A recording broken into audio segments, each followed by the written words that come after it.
네, 여러분 안녕하세요. 가을바람입니다. 오늘은 아이온큐의 그동안 최근에 있었던 핵심 뉴스 3가지 가져왔습니다. 그래서 주제는 아이온큐의 양자 컴퓨팅 성능, 배터리, 그리고 전염병 방지가 되겠습니다. Hey guys, this is Sean from South Korea. Today I brought some recent, very important news regarding IonQ, 3 of them. First one is regarding the performance of the IonQ's quantum computing system.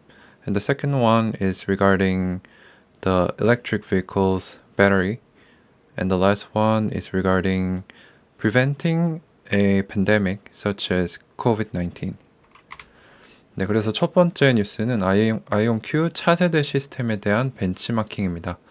제목이 조금 애매한데 아이온큐의 양자 시스템이 얼마나 우월한지에 대한 입증 결과가 나왔다고 합니다. 근데 흥미롭게도 이게 이제 제가 미스터 크레이머 아시죠? 토마스 크레이머. 그래서 아이온큐의 CFO와 이렇게 메일을 주고받았는데 락업상에 대해서 정확하게 알기 위해서 그때 그분이 어젠가 메일을 줬는데 그때 이 얘기를 하셨어요. QEDC에서 우리의 양자 컴퓨터가 전 세계에서 제일 뛰어나다.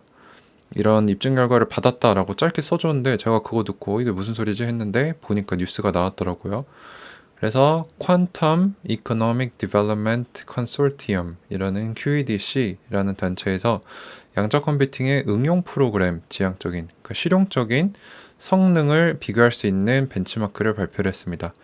그래서 QEDC가 어떤 곳인지 먼저 알려면 사명을 봐야 될 텐데 미국에서 탄탄한 상업적 양자 기반 산업 및 관련 공급망을 활성화하고 성장시키는 것을 목표로 하는 단체입니다.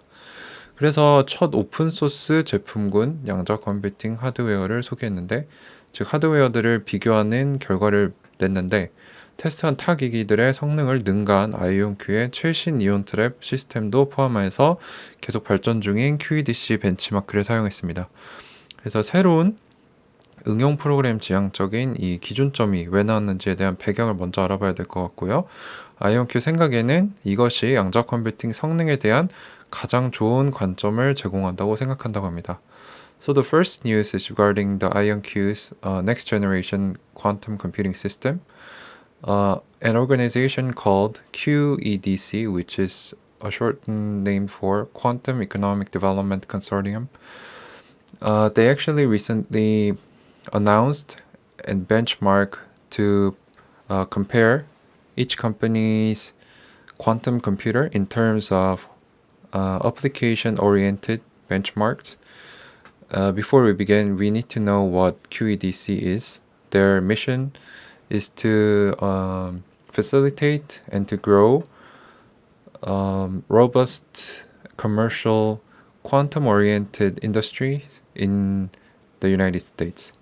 So they recently announced their first quantum computing hardware comparison, which included IonQ's the most recent second generation or the newest generation of ion trap system quantum computers.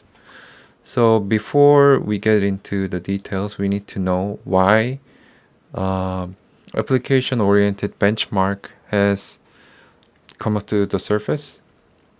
And also IonQ thinks this is the best method to compare the actual quantum computers performance. 그래서 양자 컴퓨터 벤치마킹을 보시면은 양자 컴퓨터의 성능을 이해하기 위한 좋은 도구를 가지는 것이 중요하다는 것입니다. 그래야 어떤 양자 컴퓨터가 좋은지 알 수 있고 거기에 집중을 할 수 있기 때문에. 근데 이게 세계 최고의 양자 시스템이 겨우 몇 큐비트만 갖고 있었을 초기에는 큐비트 수로만 성능을 비교할 수 있었는데 큐비트 수가 늘어나면서 이것은 무의미해졌습니다. 그래서 단순 큐비트 수는 전체적인 시스템의 성능이나 실용성을 나타내지 않는다는 거죠. 그래서 이제는 큐비트 수만큼이나 큐비트 품질이 중요해졌다. 그래서 무슨 얘기를 했냐면 100큐비트를 가지고 0.1%의 에러율을 가지는 것이 100만 큐비트를 가지고 1%의 에러율을 가진 것보다 훨씬 낫다라는 말이 있었습니다. 따라서 고전 컴퓨터용 스펙 또는 림팩, 이게 이제 컴퓨터의 최소 사양 또는 연산 속도를 측정하는 프로그램인데 이런 것과 같은 응용 프로그램 지향적인 실용성 있는 기준을 비교할 수 있는 알고리즘, 그리고 제품군이 나와서 그것을 사용하는 게 성능을 비교하는 데 더 좋은 접근 방식이라는 거죠.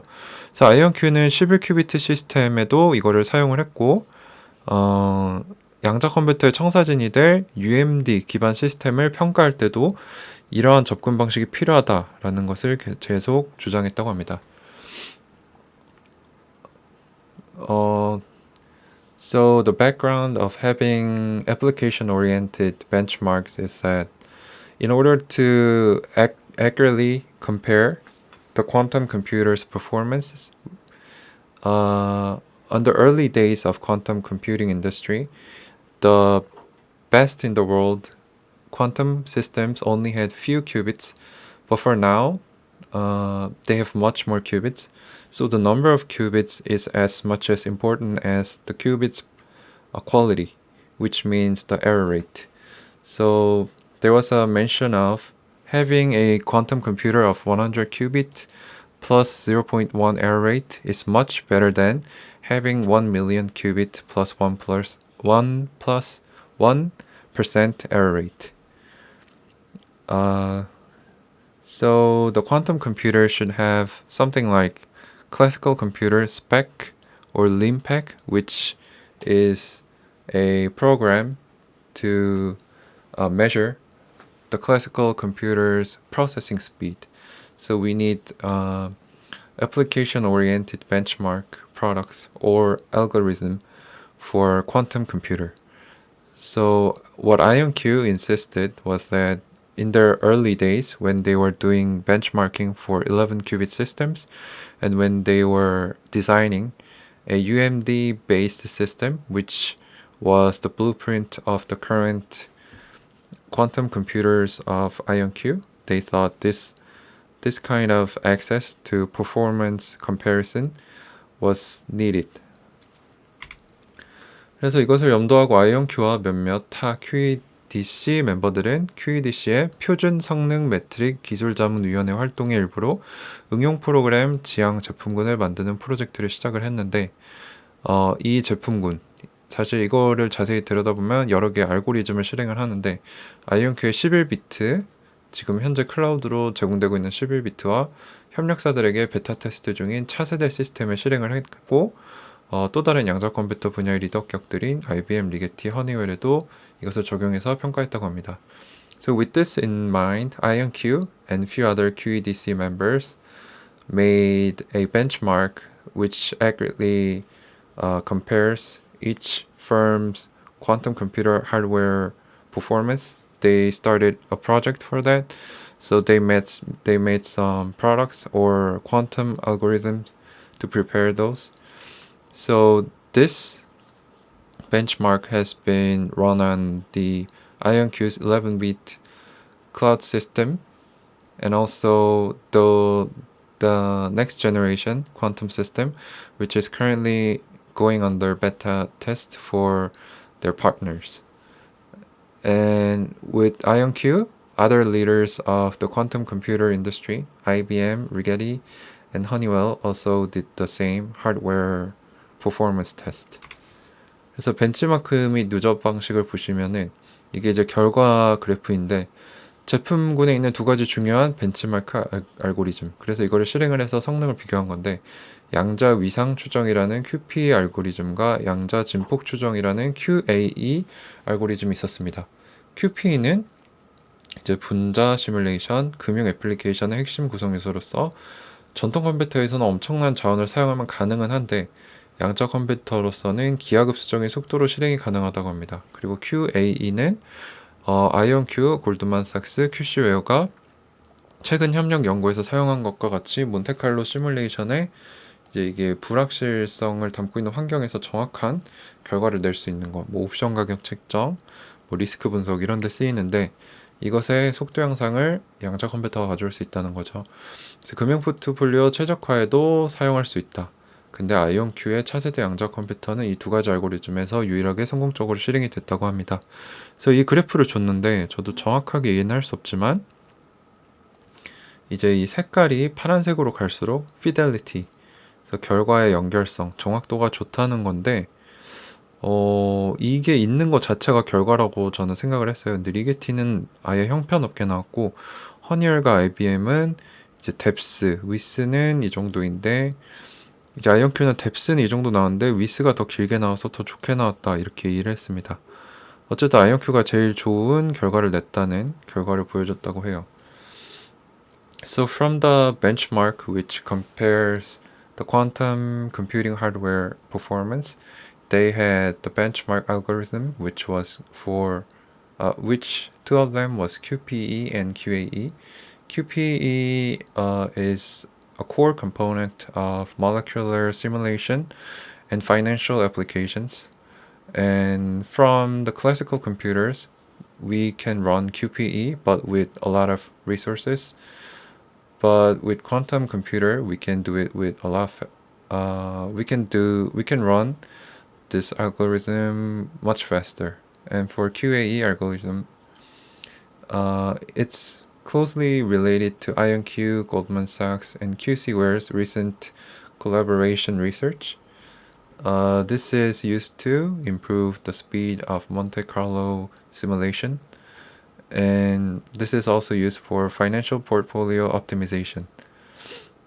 So for these two algorithms, IonQ, IBM, Honeywell, and Rigetti had the same test, and this picture shows that IonQ had the best performance. We can see that this is the circuit depth and this is circuit width. And we can see that Rigetti only has few results compared to IonQ. IonQ had a lot of results with similar circuit depths with IBM and Honeywell, but much more circuit width compared to IBM and Honeywell. And also this color shows average result fidelity. And we can see that IonQ had much more rectangles of close to blue. As we can see here, IBM only had these and these. 핵심 뉴스 첫 번째를 보시면은 아이온큐의 차세대 시스템에 대한 벤치마킹 계속 말씀드리던 건데 BV라는 알고리즘을 포함을 했는데 이거는 기존 컴퓨터보다 입증된 방식으로 더 효율적인 방식으로 숨겨진 숫자를 찾는다. 그래서 양자 암호 분석에 사용될 수 있다고 해요. 근데 이것도 아이온큐가 더 좋은 결과를 냈고 아이온큐는 최대 21큐비트 시스템에서 이걸 실행을 했는데 가장 큰 BV 테스트에서 단일 시도의 70% 정답률을 보여줬고 11큐비트의 경우 78%. 근데 이게 아직 차세대 시스템은 조정 최적화가 이루어지진 않은 상태에서 진행을 했기 때문에 차세대 양자 시스템 성능은 앞으로 더 좋아질 것이라고 얘기를 했고 전통 컴퓨터에서 이 70%가 나왔던 아이온큐에 비해서 0.001%밖에 나오지 않았다고 합니다. 자, 아이온큐는 이렇게 제일 좋은 성능을 보여줬을 뿐만 아니라 앞으로도 QEDC와 함께 협력해서 더 좋은 양자 컴퓨터 평가법을 개발을 하고 이것을 통해 더 영향력 있는 현실 세계 문제를 풀 것이라고 했습니다. The benchmark products also contained BV, Bernstein-Vazirani algorithm, which the purpose of the algorithm is to find the hidden numbers in some places, which can be used in quantum cryptology. So IonQ had the test on their 21 qubit system as well as the current 11 qubits. And the 11 qubit system showed about 78% of successful rate on the single attempt, and the next generation showed about 70% of success rate among the in the single try. So the second or the most recent generation of the quantum computer of IonQ did not have calibration or optimization yet. So IonQ expects the next generation quantum system performance would be much improved in the next few weeks or in the next few months. Compared to that, the classical computer only had 0.0001% of successful rate on their first try. So IonQ plans to coordinate with QEDC in the future to have a better way to compare the performance of the quantum computers and to apply those measures to solve more bigger and realistic world problems. 그래서 두 번째 핵심 뉴스는 아이온큐가 차세대 배터리 개발에 사용될 수도 있다 라는 말이 나왔는데, 이건 이제 트위터에서 나왔던 얘기입니다. 그래서 아이온큐의 CEO인 피터 체프맨이 이제 DMYI의 합병 시에 이것을 암시를 했고, 전고체 배터리 업체 지금 엄청 떴다가 지금 좀 가라앉았는데 퀀텀스케이프의 CEO인 잭 딥 싱그가 아이온큐의 사회이사로 재직 중이라고 했습니다. 그래서 피터 체프맨, 잭 딥 싱그입니다. 그래서 the second interesting news regarding IonQ is that IonQ might be involved in developing the next generation of EV batteries. The first reason why the Twitter speculates that is the Peter Chapman, when doing merger with DMYI, implied this on the SEC filings, and also the battery development firm QuantumScape CEO Jagdeep Singh is also working as a director of IonQ. 그래서 여기 보시면은 이게 아마 어떤 인터뷰 스크립트인 것 같아요. 보시면은 뭐 토마스 크레이머도 있고 제레 뱅스도 있고 피터 체프만도 있는데, 여기서 만약에 우리가 양자 컴퓨터를 성공적으로 개발한다면 차세대 배터리를 만드는데 사용할 수도 있다. 그리고 만약에 그것을 해낸다면 우리는 그 배터리 개발과 관련된 지적 재산권의 일부분을 가질 수도 있다라는 암시를 했습니다. So for this, I think it's from some kind of merger completion interview. So we could see the name of CFO Thomas Kramer and the scientist, I think, Jared Banks, and also the CEO of the IonQ, Peter Chapman. And here's the part where the CEO said that if we manage to come up with a maybe successful quantum computer development using these computers to create a next generation battery, we are lucky. If we are so lucky to do that, then we will own a piece of that IP.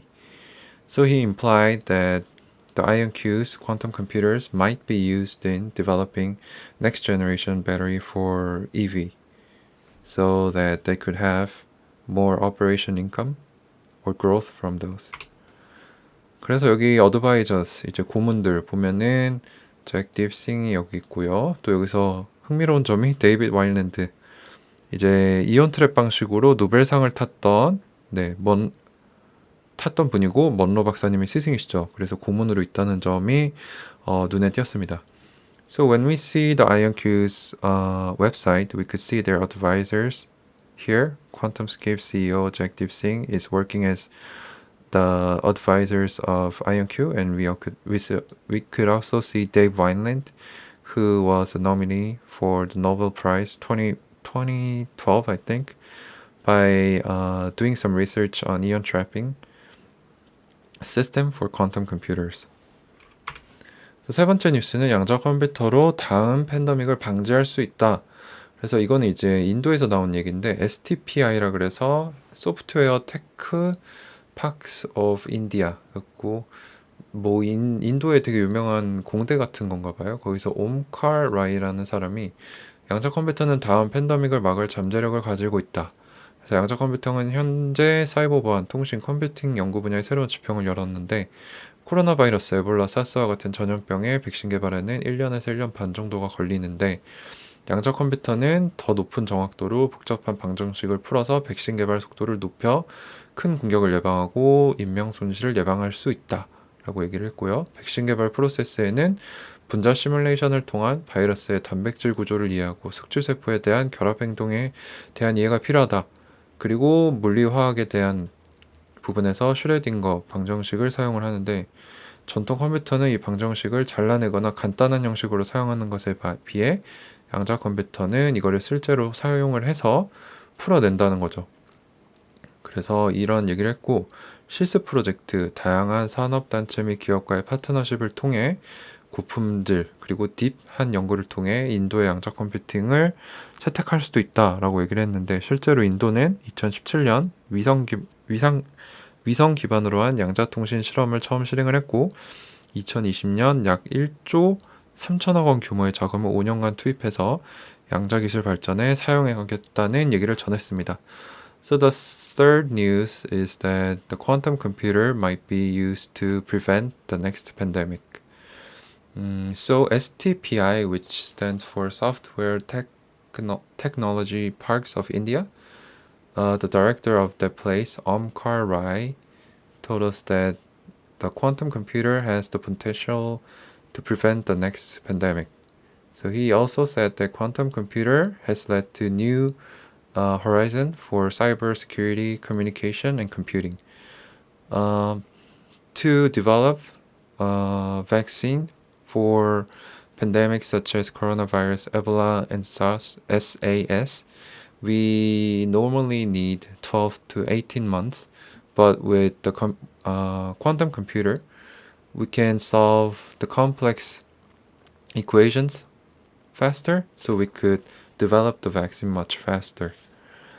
So from that article, we saw that India is putting more than I think it's $10 billion to develop quantum related technologies in the next 5 years. 네, 그래서 핵심 뉴스 세 가지 전해드렸습니다. 한글과 영어 번갈아서 하려니까 쉽지가 않네요.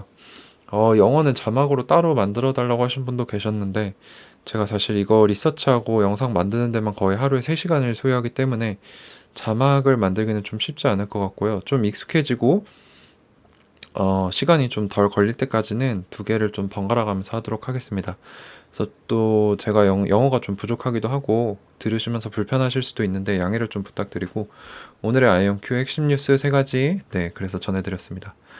So guys, I brought some important news regarding the IonQ, which was announced recently, that is related to IonQ's quantum computer performance and their possibility to be to use their quantum computer to develop the next generation of EV batteries, and also that QC can be used to prevent the next pandemic. I know it's hard for you guys to hear Korean and English sequentially, but for me it's really hard to make subtitles in English or in Korean because for me making this video costs me about 3 hours a day, and it's really hard for me to put more effort every day. So please bear with me until I get better at doing presentations, and also I could improve my English skills. So thank you for watching my video today. 네, 그래서 여기서 영상 마치도록 하겠습니다. 긴 시간 시청해주셔서 감사합니다. 가을바람이었습니다.